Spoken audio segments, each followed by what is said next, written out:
Welcome to Bible Forum.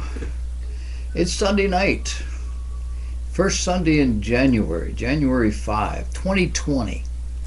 It's 8 o'clock. I'm Warren Sprouse. We're here for the next couple of hours.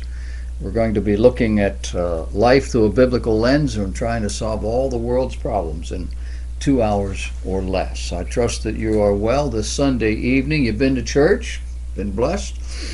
And now you're going to sit back and we're going to look at some of the events that have taken place while we were going about our other kind of business. This is the Bible Forum. It's sponsored by Alternatives, Biblical Counseling and Education. It's a nonprofit corporation. Any donations that you might make or tax deduct, we send you a receipt and we encourage you. We cost money to do this, clearly. And if God lays it on your heart, we'd really appreciate hearing from you. You can sign up for our once weekly email. We're at that point where some of the folks that have been on that email have been on that thing for about 10 years. We need some new faces, these new people. We've got several hundred of them on the list, but we'd love to have your name on there as well. We're going to spend the next 2 hours together, and we're going to look at life through that biblical lens. Some of the things that have happened this week have been earth-shattering. One of the week's most important events occurred on Wednesday, Thursday of this week. After warning 3 days earlier that Iran would pay a very big price, the President of the United States authorized a drone strike at Baghdad International Airport that killed Iran's top general and the second most powerful official in Iran, Qasem Soleimani. Why does that matter? Well, Soleimani had cost hundreds of American lives and was among the Middle East's most feared powers. But Iran seems Iran seems certain to respond, potentially further destabilizing the world's most volatile region. We'll talk a little bit more about the implications, both biblical and political, later in the show. But we actually have a man who now lives in the next country over to your neighborhood. Or he sends people into your neighborhood to periodically throw a Molotov cocktail through your bedroom window during the night. Or he runs over your children as they're walking to school. Or he sits across the street taking pot shots at anybody that walks out the front door. He's been doing this for years. No one wants to stop him, or no one wants to try. What would you do? Would you be in your rights to do it? What if somebody, an authority, did it for you? That's the situation that exists now in Iran and Iraq. We'll talk about it a little bit later on. What's the leading cause of death in the world? Do you know? Worldometers compilation of data found there were 58.6 million deaths last year attributed to violence, disease, and natural causes. 8.2 million people died from cancer in 2019, 5 million from smoking, 13 million from disease, 1.7 million died of HIV/AIDS, for a combined total of 27.9 million deaths. But the leading cause of death was not reported. That would be abortions.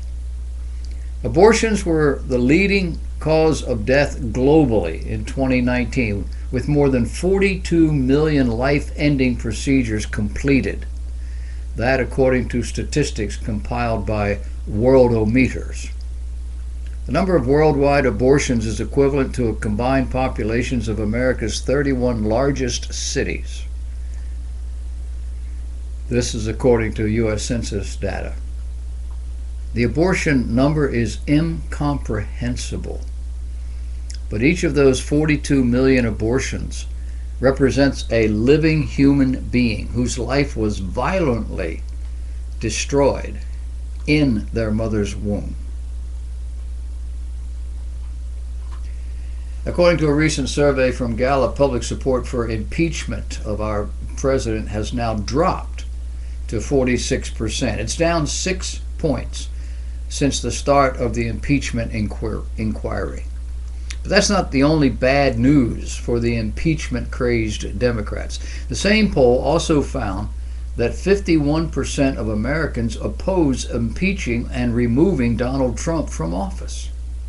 This is a 5% increase during the same time period. Likewise, Gallup found that President Trump's approval rating has increased by 6 percentage points since the launch of the impeachment probe in the fall and is now standing at 45%. The reality here? Pelosi says impeachment is so divisive to the country that unless there's something so compelling and overwhelming and bipartisan, I don't think we should go down that path because it divides the country. She said that just months before she broke that very promise. Now the Democrats are stuck in limbo. Despite passing weak articles of impeachment shortly before the holidays, they're forced to continue stalling on impeachment by postponing the Senate vote. Now keep in mind, a vote the Senate chairman is not at all crazy about taking and has indicated that he will not do it unless the House sends him the charges, which they're unwilling to do unless he tells them how he's going to run this trial. He says, "What trial? You haven't sent me any charges." You see how long that revolver goes around. To give you some kind of a perspective, we have 51% of Americans opposing impeachment. Approximately 57.5% of all citizens eligible to cast ballots chose to participate in the 2012 election. That's a little bit down from the 62.3% in 2008. And of this, President Obama got 58.6%. The turnout was below the 2004 election at 60.4%, but above 54.2% that of the 2000 election, just to give you some perspective, according to the United States Election Project. It's an average of 59.7% of eligible voters cast their ballots. So just over half of all eligible Americans bother to vote. Does that surprise you? And presidential elections are based on just over half of that. That means presidents are elected by about 25% of all eligible voters. An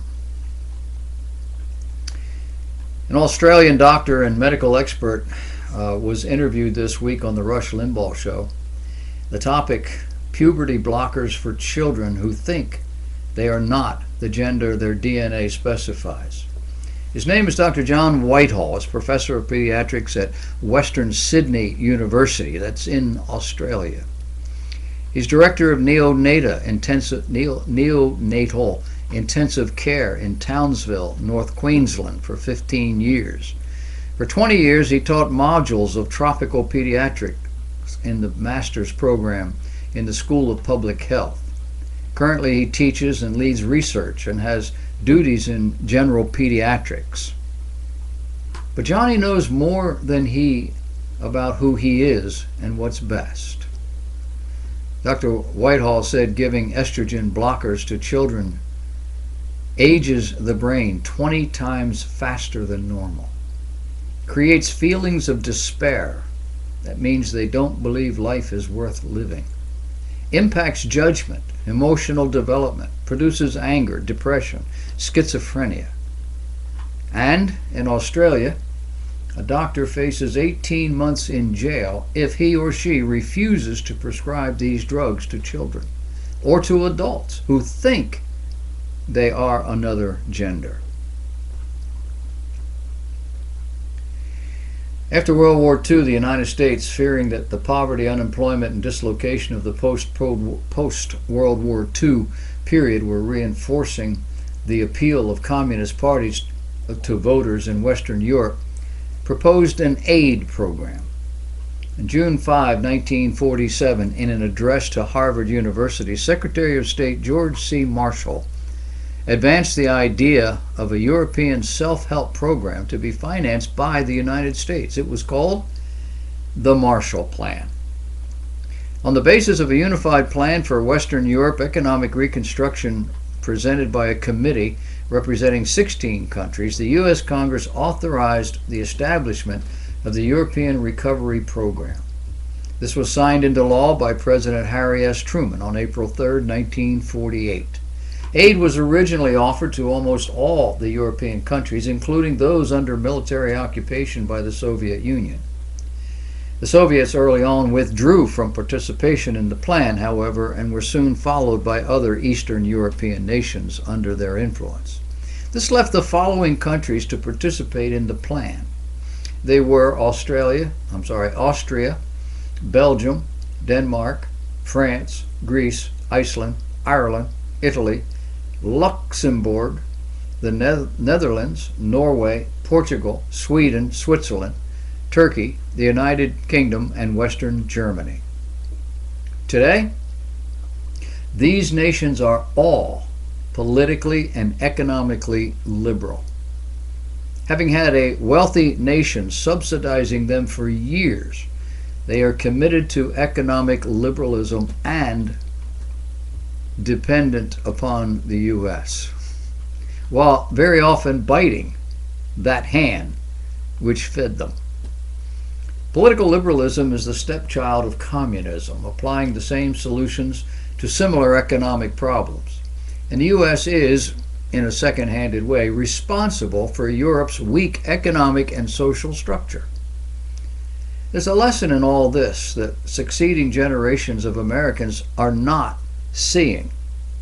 They're not being taught this in school, and liberalism is dominating both the culture and the economic system now for several decades, succeeding in corrupting our educational system, also providing a significant percentage of our citizens with this liberal philosophy.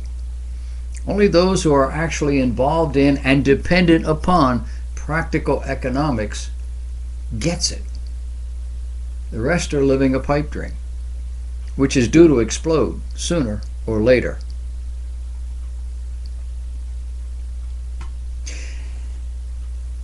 It has been evolving and unfolding throughout the week, this past week.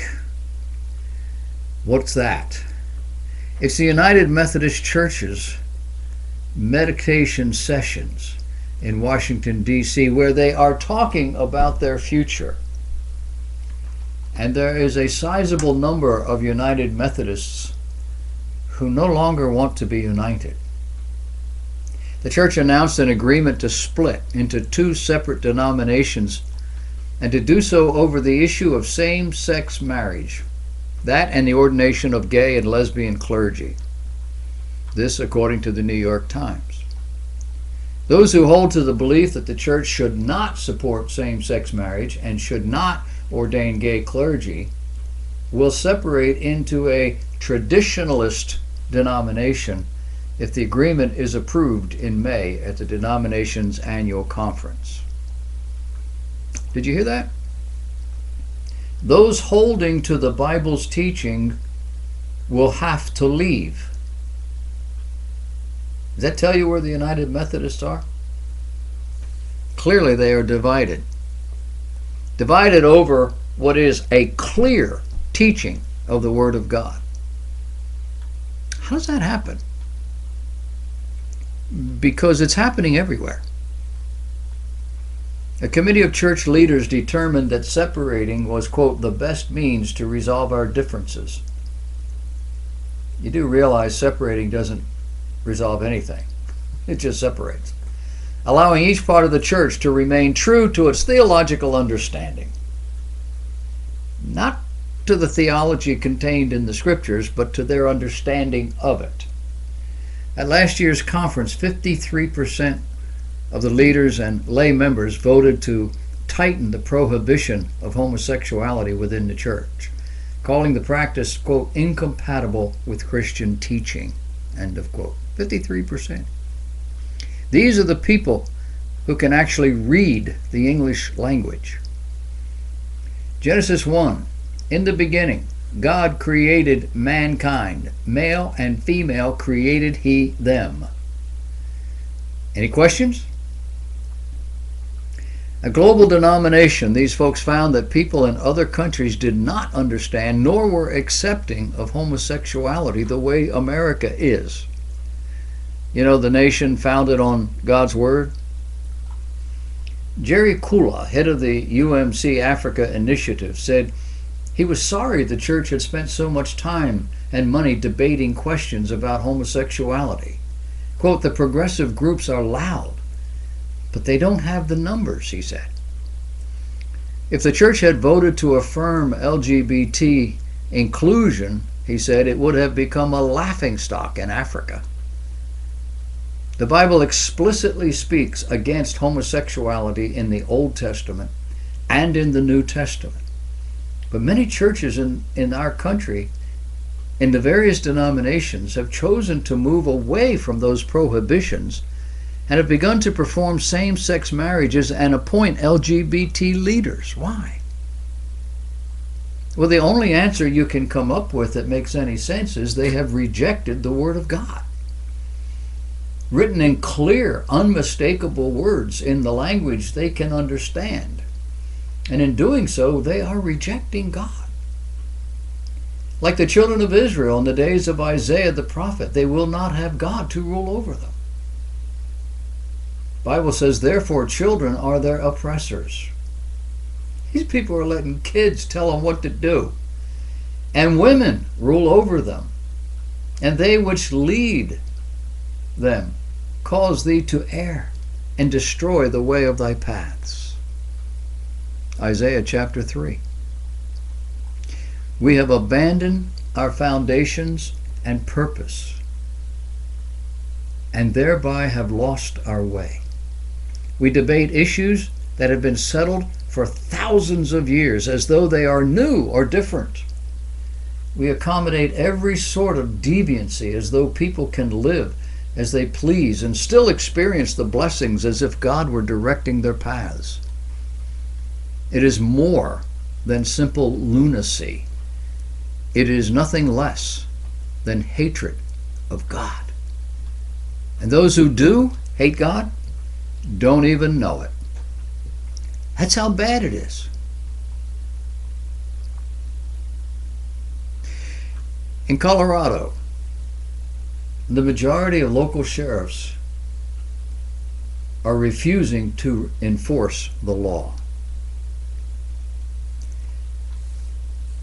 You see, it's been causing controversy for months in Colorado, and now the state's red flag law, or the Extreme Risk Protection Order, as it's officially called, is in effect.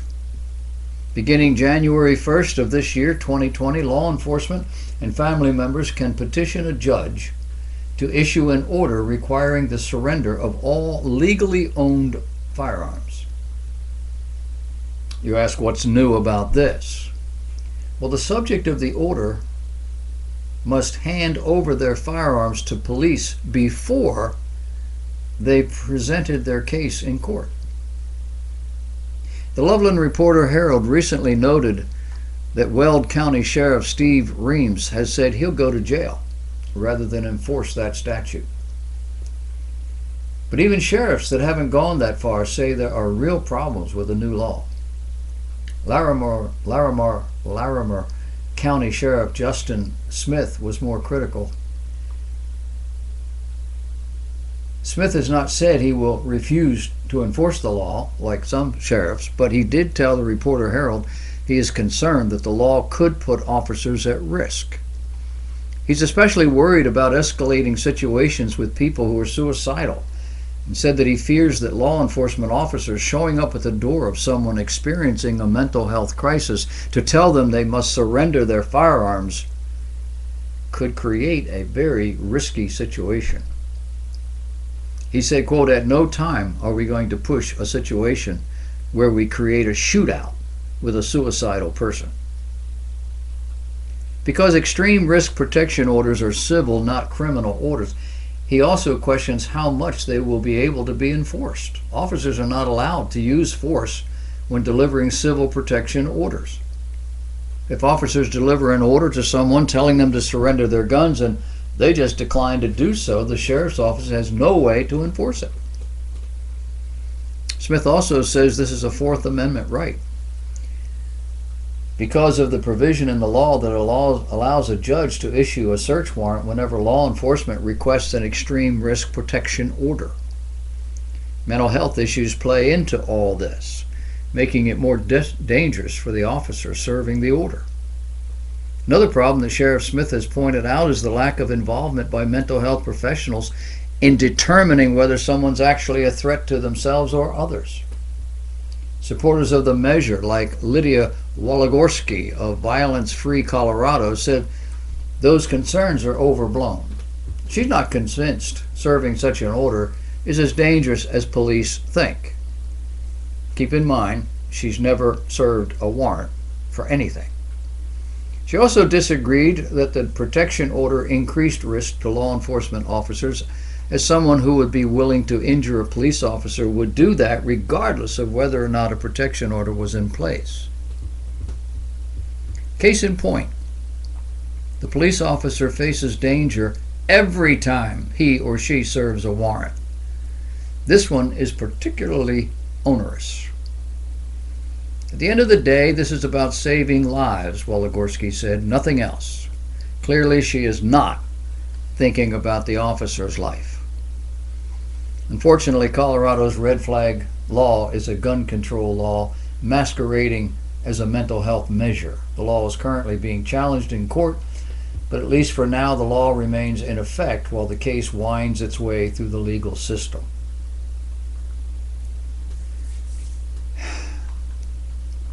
I don't know if you have ever strapped a gun on with a badge and rode around in a car and knocked on doors.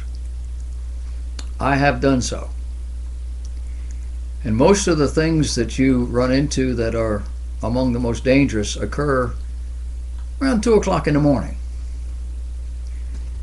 You are out there on your own. You don't have a whole lot of protection. You have a vest, you have a gun, you have a badge. If you're smart, you have another officer with you. But if somebody decides to act out, somebody's going to get hurt. And when you walk up to a door of somebody who is mentally challenged, mentally ill, has a problem, emotional or otherwise, and they know you're coming to take their weapon, you better not stand in front of that door when you knock on it. And finally, a Dublin, California man told police he was in bed when he woke up to banging on his front door about 11:30 in the evening. When he answered the door, he saw his ex-girlfriend and another man who was pointing a gun at him. He added that the pair forced their way into his residence. The pair tried then to assault the homeowner. But the victim wasn't empty-handed for the surprise reunion. Police told the station the resident also had a gun and used it in self-defense during an exchange of gunfire. The man who knocked on the door with the girlfriend took off running. So, what did the cops find when they arrived? They found a 28-year-old woman and a 28-year-old man suffering from gunshot wounds. The woman was pronounced dead at the scene, and the man was taken to a hospital with injuries that were not life-threatening. The resident who had moved in just days earlier was not injured, the station said. The police continue to investigate the incident. That's in California. The resident is probably going to be charged with a crime. The crime of saving his own life. That's how crazy it gets.